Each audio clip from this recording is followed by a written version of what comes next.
Good morning and welcome, Patriot Radio News Hour. I'm Joe Jaquint, CEO of the Patriot Trading Group, and it is Tuesday, July the 11th. I'm with my partner in crime, Jason Walker. Our toll-free number, 800-951-0592. The website at allamericangold.com. And kind of the calm before the storm tomorrow, we get the CPI numbers. I'm actually expecting it to be lower, right? Another lower print on CPI. I think we're going to see gold continue to find footing here. The 10-year note off a little bit today, I think, because of that. Unfortunately, I think this is more of a temporary reprieve. I think that the CPI numbers will probably level off. In other words, I don't know if they'll go a lot higher after this. I just don't know how much lower they're going to be able to get after this number until we start seeing the jobs head off. And then on Wall Street, the big seven, talking about NVIDIA, Meta, Apple, Microsoft, Netflix, Tesla, Amazon. They are the rally. Matter of fact, it got so bad on the NASDAQ that these seven stocks took up so much of the NASDAQ 100, right? That they decided, you know what? We've got to cut the weight on these stocks and give more weight to these other stocks that people really don't want to buy, because it's having an adverse effect on the NASDAQ, right? Because the NASDAQ's 13,000, almost 14,000. Pretty darn good. The problem is, outside of those seven stocks, the NASDAQ's like, well, I don't know, 11,000. So Jason, interesting things happening in Wall Street, but those are the big seven. If you don't have those seven stocks, you're probably not real happy with your performance when it comes to Wall Street. So it's interesting. The NASDAQs anyway, their solution to the problem is let's give these seven stocks less weight. Yeah, well, and how long can you depend on seven stocks to carry the load? Because when people have stress, companies, and they start selling everything, they're going to sell the big seven eventually. We talked about a year and a half ago. Six of the seven outside of NVIDIA, the other six, that's kind of been the story really for what? I don't know, almost like it feels like anyway, like the last 10 years it's been those six stocks. Correct. And when we talked about the small and mid-cap stocks selling off a year and a half, 2 years ago, and the market's just done this sideways thing since 2021. It really hasn't gone anywhere, Joe. It's been as low as, I think, the Dow, as low as 28,000 and as high as 36, but it's been right in that 32, 33,000 range. And when you have the inflation we've had in that same time span, to me, the markets are down. They're just down, and we haven't had this inflation in a couple of generations like this, and so I don't think people really know how to gauge markets going sideways with inflation. That's extreme. And I think you're right. I think the CPI will be lower tomorrow. And then the next few months are going to be interesting because year over year from the previous year, it went from 8.6 to 8 to 9.1 for this month that we're going to be doing. But from here on out, it went from 9.1 down to 8.5, down to 8.3, down to 8.2, down to 7.7. If inflation is not going anywhere, which I don't think it really is going as away like the Fed or the news is telling you, I think these numbers stop. I think our CPI doesn't go down anymore, Joe. I think our CPI, they're going to try to get that 2 number, aren't they? They want to get that 2 number, don't they? I don't know if they get it. I wonder if it starts going back up. Yeah, I think it'll be interesting. We'll watch it, but that's what we expect tomorrow. I think that'll be kind of the big data point of the week if you're into that kind of thing. But very quietly, remember, all the banks passed the stress test, right? And all that nonsense. The FDIC now is saying that they've determined that they had too big to fail banks. The number wasn't as big as they thought. They're now saying that banks with as little as $100 billion in assets could pose a potential threat. I mean, it's like, wait a minute, but you're going to allow like J.P. Morgan, B of A to have $3.5, $4 trillion of assets, but $100 billion may screw things up. It makes no sense. But again, that's how they want it. And again, remember, they still think they've got way too many banks, right? Oh my gosh! I mean, what are we doing with 4,000 banks? I mean, that's outrageous. I mean, think about it. I mean, the UK and Germany and France, I mean, they only got like 300 banks. Jason, this was the argument being made. And again, it's all about control. The fewer the banks, the less control. And again, these smaller banks, they're the ones that most of the small businesses go to, right? They're the ones that hey, I'm gonna help you out here. I'm gonna work with you. We know these bigger financial institutions, right? They're not interested in helping anybody but the guys that already have too much money. And Jason, I think the plan is in. They want to get rid of all of these small banks completely. I was thinking that maybe half the banks, but yesterday CNBC, it sounds like they want to get rid of about 4,000 banks. What could possibly be wrong with that?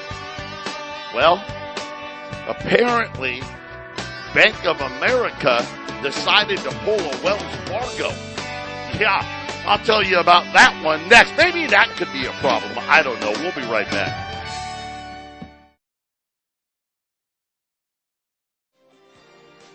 (800-951-0592). Joe and Jason, Patriot Radio News Hour here on this Tuesday. The Dow's up 160. The S&P's up 13. The Nasdaq's up 23. Gold's up 7. Silver is unchanged. The 10-year note, not quite 4%, 3.99 in change right now, and we're getting ready to talk about another mega bank behaving badly.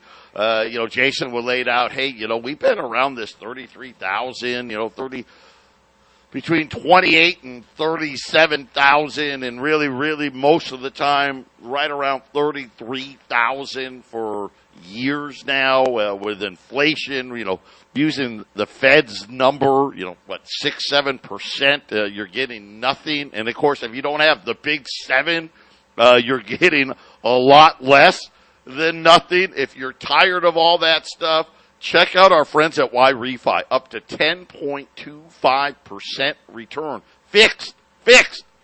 Doesn't matter. Every month, it doesn't change. Doesn't matter what happens. Rates go up, rates go down, inflation's red hot, inflation's cold. It doesn't matter. Banks behave good, banks behave bad, pass the stress test, fail the stress test. It never changes.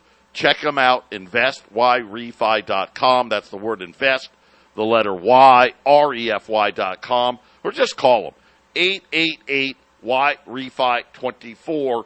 And remember, you got to have at least $50,000.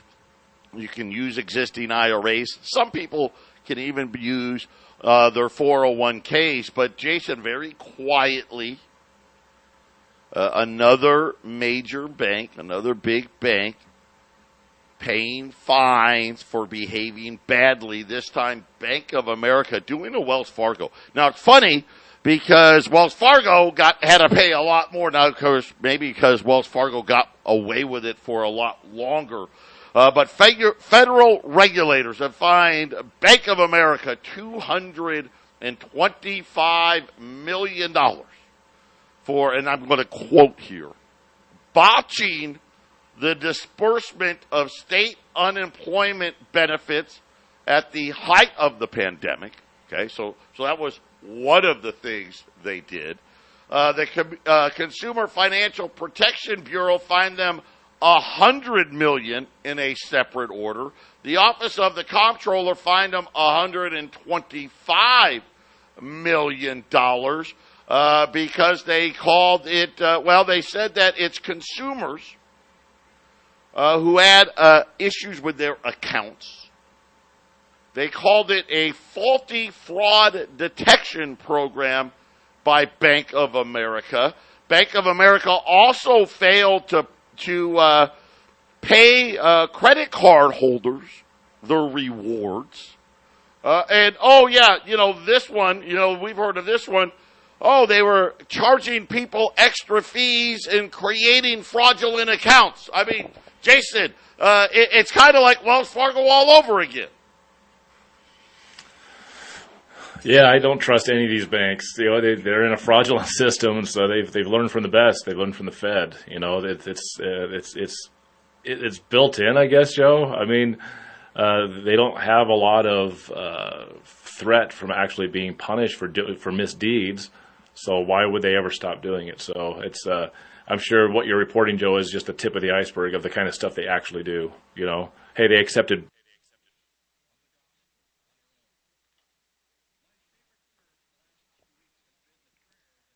Yeah, I lost Jason. I don't know if he can hear me. Maybe I'm out. Nope, you're still on, Joe. All right, is Jason off or is he on? Yeah, he dropped off. I will get him back on. He dropped off. Okay, Jason's dropped off. Thank you for that, Jack. We'll get Jason squared away here.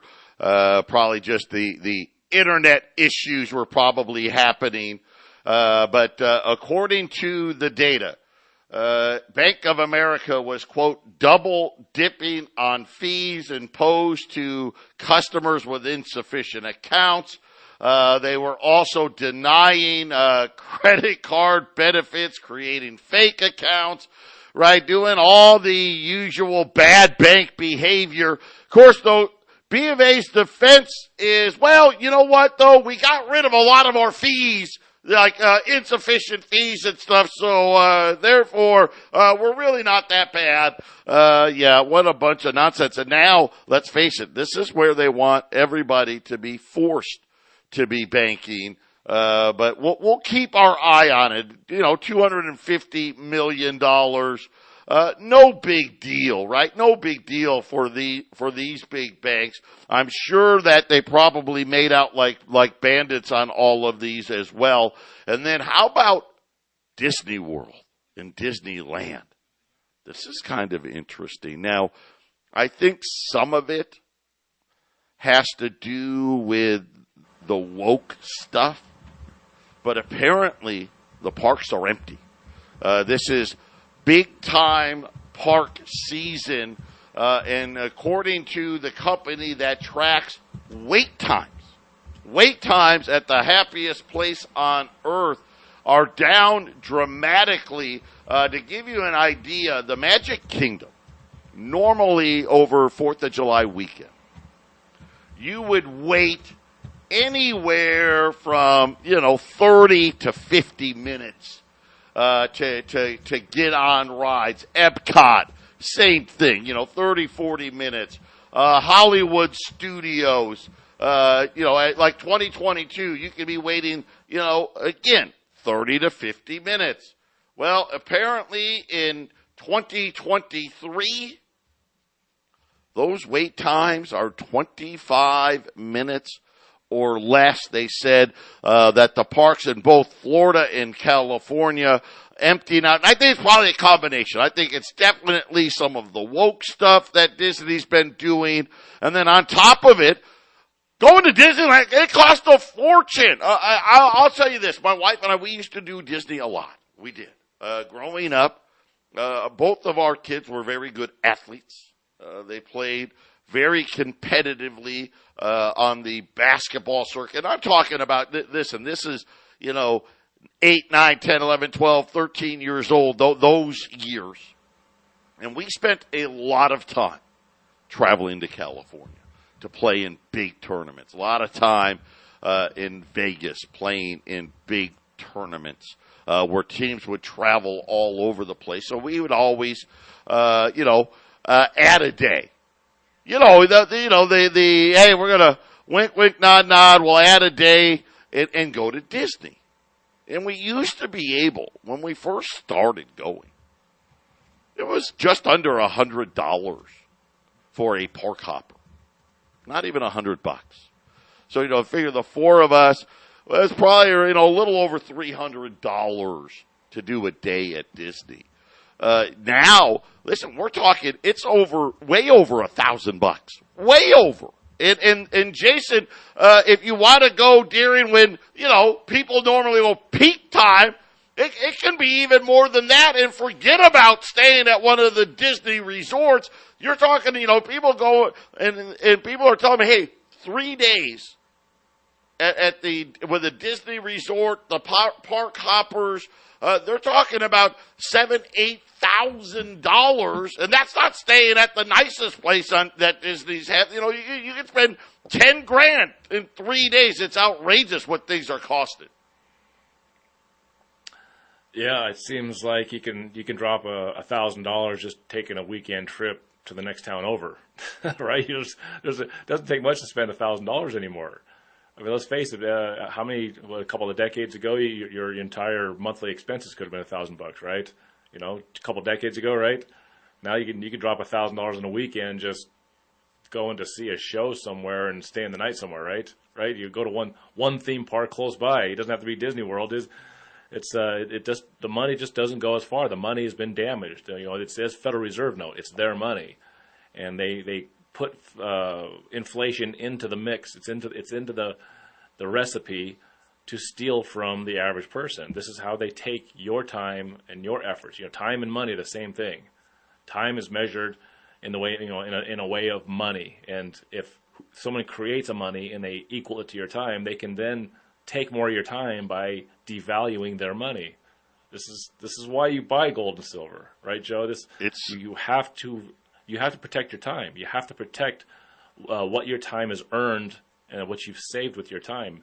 And they have come up with a system where if it's sitting in the bank or under your mattress, they take it from you. It's amazing, Joe. Your number's the same, but the value is completely changed. And you brought up such a great point. Used to be $1,000. That was like your monthly expenses. Right? Let's set the rent aside, right? Set the mortgage aside. But car payment, car insurance, health insurance, right? The electric bill, right? $1,000. Now, that got it done. That absolutely got it done. When my wife and I bought our first home in 2000, that got it done. Probably had a little left over. My insurance bill, just my insurance bill, they just sent another note, another increase. $1,400. And here's the funny part. We actually have one less kid because Joey's on his own. You guys know Joey. Joey doesn't need us. Right? So we got my younger son, I'm going to be a junior in college, and my wife and I. $1,400.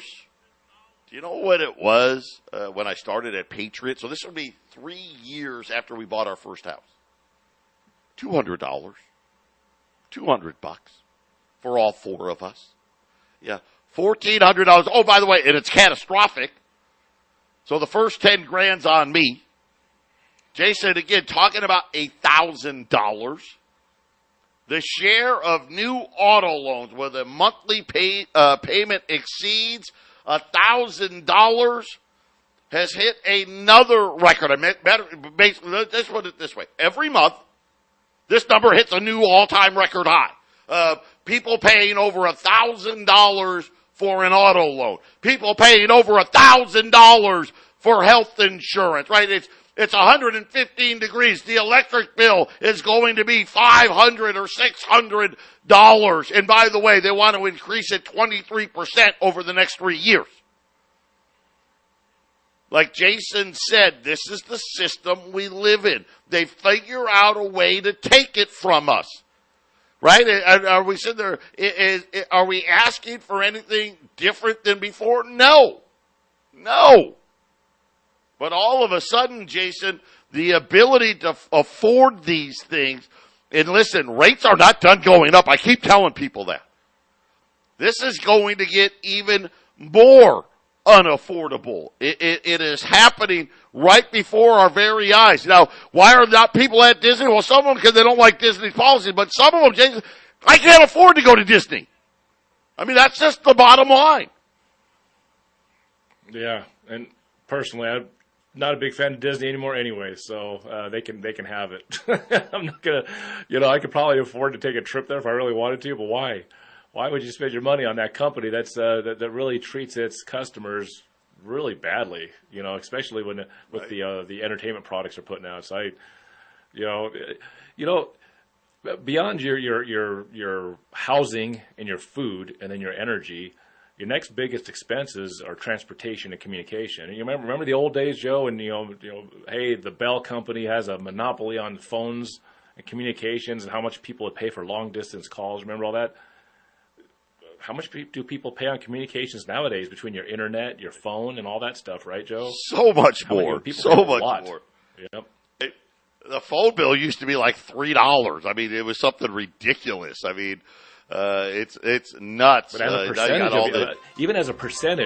even as a percentage of what you spend every month, barring the inflation, Joe, how much do people spend on communications? They really got people, messed up with how much they pay to just send an email or a text, right? $1,000 is now what used to be $100.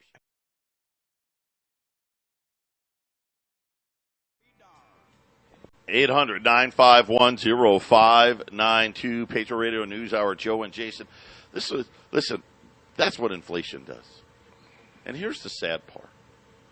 These prices were going up at the same time they were telling us there was no inflation. Remember? I mean, from 2007 to 2019, right? Then there's no inflation, right? It's below 2%. Really? And why did my health care skyrocket? Why did going to Disney skyrocket? Why did auto payments skyrocket? Now, they're skyrocketing even more now that they're admitting that there's inflation, but don't be fooled. Their numbers are fake. They're not real. And now it's really starting to have an effect. We are getting closer and closer. It's going to happen. I thought it would already be here. So I may have been 60 days early, 90 days early. But according to Bloomberg, that's how bad it's getting. Cash-strapped consumers are cutting back on personal hygiene products. And yet another sign. After years of negative real wage growth, even with all the raises, right? We talk about the jobs data and the inflation in the wages being too hot. It's not hot enough. It's not hot enough. Depleted personal savings. Now, this was, again, part of the COVID money creation. Not only did it bail out states like California and Illinois, now, of course, they're right back into their problems. But it also put a lot of money in a lot of consumers' accounts. Of course, remember, no paying student loans, right? That starts next month. This thing is going to turn really quickly. Record amounts of credit card debt. We've never had more. And that's saying something, right? Because, think about it. They love credit, don't they? Something that didn't exist in the 70s. Student loan debt didn't exist in the 70s, right? The house was like $25,000, right? You can't even sniff a house. Can't even sniff a house for $300,000, $400,000 here. I guess if you want to live in the projects or so far out of town, then maybe you can get a house for $350,000 here. Maybe. That's a maybe. This is what they've done. And now the consumer, again, the boom and bust cycle is upon us. They're now saying, according to the data that tracks retail sales. Now, some of this is hidden, right? Because stuff costs more. So the retail sales, they're not as bad as they appear. Well, if everything costs 10, 20% more, and you buy 10 to 20% less, well, guess what? The retail sales are flat. No, they're really not, are they? They said that decreased spending on personal hygiene products. Now, get this. I don't know how you pull this off, right? This first one kind of, it's creepy. Toilet paper. I don't know how you scrimp on toilet paper. Now, I know that one. Remember when we ran out of toilet paper, right? That old thing, we ran out of toilet paper. Toothpaste. Toothpaste. Have you seen the price of toothpaste? Toothpaste used to be less than $1. It's crazy. Laundry detergent, right? These are things, again, sales for these items in the last 52 weeks are down by 4%. And, of course, Jason, here's the sad part. I bet you retail-wise, total sales-wise, that's still probably up because they've risen the price of these items by a lot more than 3 or 4%. Well, and remember 2020, no matter how you view what happened with COVID, and in 2021 it continued on, and in 2022 it's still lingering. A lot of people were buying a lot more and putting some stuff away, right, Joe? Well, you can't just keep putting stuff away if you can't even pay your monthly bills. So you might just start eating into those extra supplies. So that could be one reason, Joe, that, because you need toilet paper, right? It's not like you're not going to use it, unless things are dire. So why do I get the feeling that the reason the stores are emptied because of all the overbuying? Why do you feel like some of the preppers out there, so to speak, and some of the people that bought heavy, they're like, well, let's just use what we got and try to make next month, right?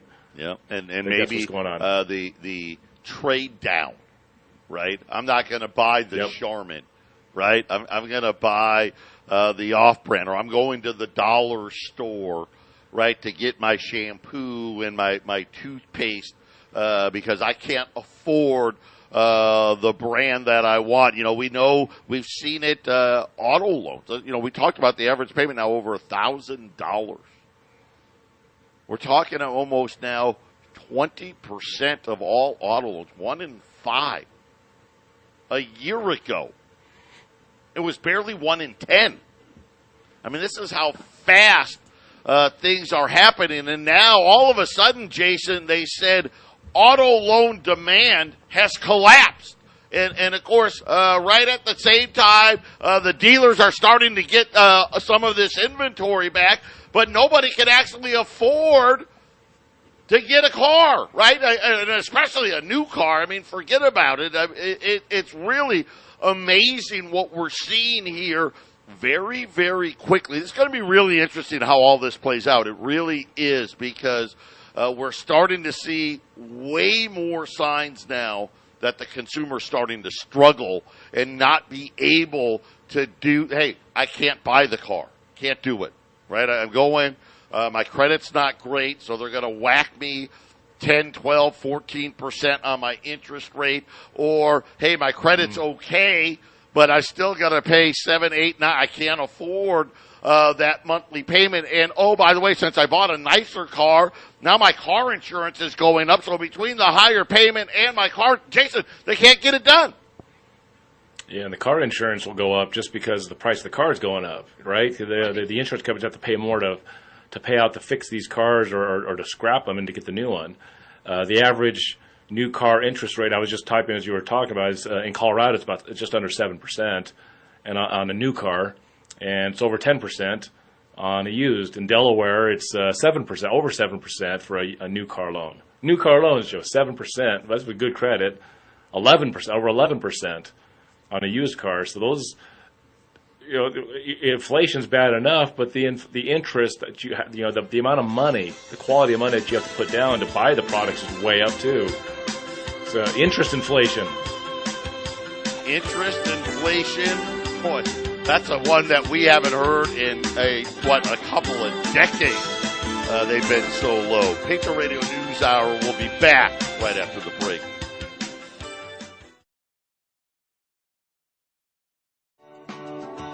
800-951-0592. And in honor of inflation, we're going to run a dime special.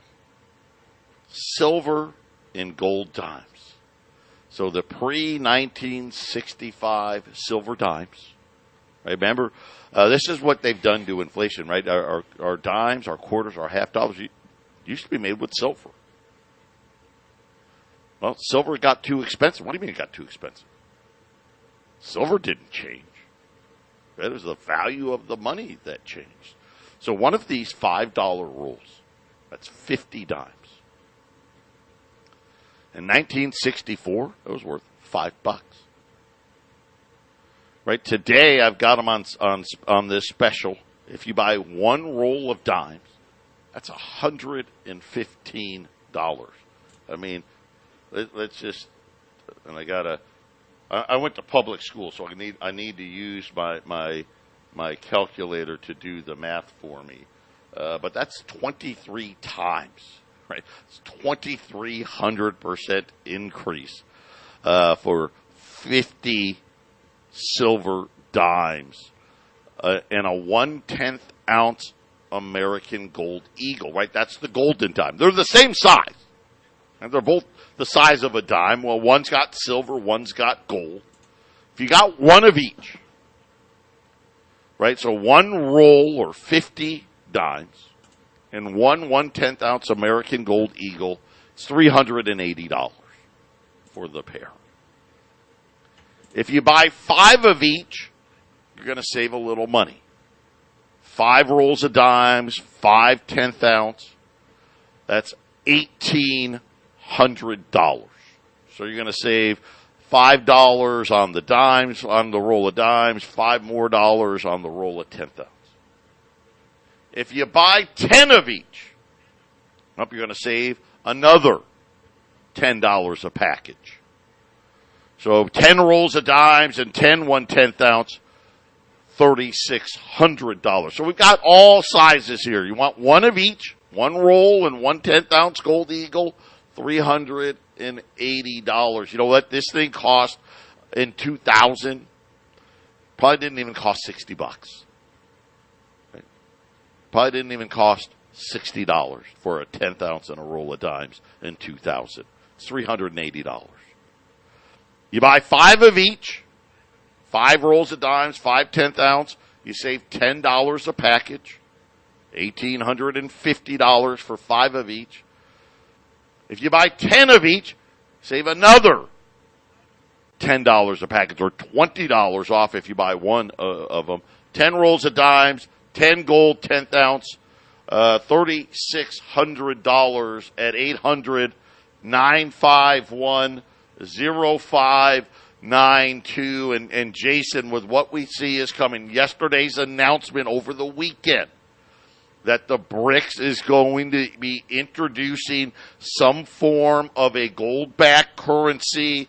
We know what the central banks have been up to in digital currency. Now they've got not only the Bank of International Settlements involved, they also have the UN's involved, right? I mean, they've got all the players involved in what they're going to have as a digital currency. Having things like this dime special, I think, is going to be vital in getting things that you want, because all of these things are going to factor now. Social credit scores are going to come into play. Your carbon footprint's going to come into play, right? You only can buy X amount of this or X amount of that. Or the most evil thing of all is, here's some electronic credits, but oh, by the way, if you don't spend them by X date, they're worthless. Or they'll tell you what you can spend it on. Right, and then you got to go take that item and toilet paper, toothpaste, yeah, right, laundry detergent. Yeah, so it's very, very, very socialist. I can't remember what the old '80s movie with Robin Williams. He's the defector from the circus from Russia, right? And at the beginning of the movie, they show him, he goes to the market and there's like 2 items available to buy that day, right? I mean, that's it. It's like you go to a supermarket and you can like pick from off the shelves they had like two items. It was toilet paper and another item. And then they go off into their communities and then trade, well, hey, I got more of this for some of that. I hate to think that we're heading towards something like that, but it sure seems like it, Joe. It sure seems like they're going to tell us how to spend it, when to spend it, and what to spend. And, digital money, that's what they want us to spend in the future. They don't like cash. Their own cash with their name on it, the Federal Reserve notes. Their money is now a problem for their own system. Isn't that crazy? Their money, their contraption no longer helps them out. It makes their system not work. They have to bring it all back in and just have it all digital so they can look at it every minute of every day. Isn't that creepy, Joe? Every minute, every day, they want to know where their money is. They can't even have you have it outside their view, their surveillance, by having it in cash and holding it somewhere else. It's insane. For those they took of the you gold, out they there took the silver, now they're taking the paper. Right. For those of you out there that doubt what Jason is saying, just think about all the laws in place now about cash. Oh, if you got more than $10,000, you're some kind of criminal. Right? How many? All of us have seen where somebody was flying with money, even though it wasn't against the rules. Oh, hey, well, we detected that in your luggage. We're going to confiscate that because, you may be committing a crime, even if you haven't. The forfeiture laws. Think about going to any type of event, sporting event, concerts, right? No cash allowed. No cash allowed. At the airports, we went to go see Joey. They've got these little kiosks now. You check yourself out, right? But, hey, can't use cash, right? Believe me, that is exactly what they're doing. This is a great package for those such events. When we get back, Naseem Talib, he is back. Remember, he was the author of the Black Swan, which occurred right during the last financial crisis. He says it's different this time. What does that mean? I'll tell you when we get back.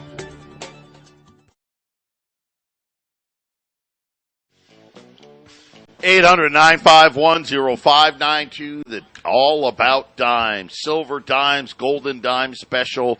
A roll of silver dimes and 1/10 ounce gold eagle. $380. Buy 5 of each. 5 rolls of dimes. 5 10th ounce. Save $10 a package at $1,850. Buy 10 of each. 10 rolls of dimes. 10 10th ounce gold eagles. Save $20 a package at $3,600 at 800-951-0592. And Jason, Naseem Talib, this guy's just a genius.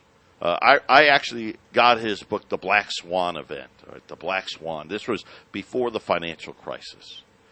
And this guy is right up my son's alley. My younger son is a statistical analytics major. He's got one of those math brains. Well, he was an options trader and a risk analyst for the big banks. So they went to him and said, okay, tell us what we don't see. So he called these things black swans. Okay, these are events that aren't obvious. Because a lot of the, hey, we see all the obvious stuff, but what are we not seeing? And that was his job. And of course, the Black Swan event that took down the banks, right? Everyone kind of said, hey, this is what he was writing about. This was what he was warning about. Well, guess what? He's back. And he says, this is no Black Swan. He goes, I'm going to call this the White Swan. He goes, because it's obvious what's coming. There's no hidden, unforeseen. This is very, very easy. And he said in his recent interview on CNBC, systems don't correct themselves without some kind of pain. And we've got a problem here. And it's going to correct itself. And there's going to be a lot of pain. And it's a White Swan event. because he says it's very obvious what is coming. After years of ultra-low interest rates, the United States has piled an unsustainable level of debt. Jason, it's actually very simple, isn't it? We've got look at the national debt. 32 by tomorrow, the debt's going to be over $32.5 trillion. Right? I mean, we were just at 31.4 trillion not even 5 weeks ago.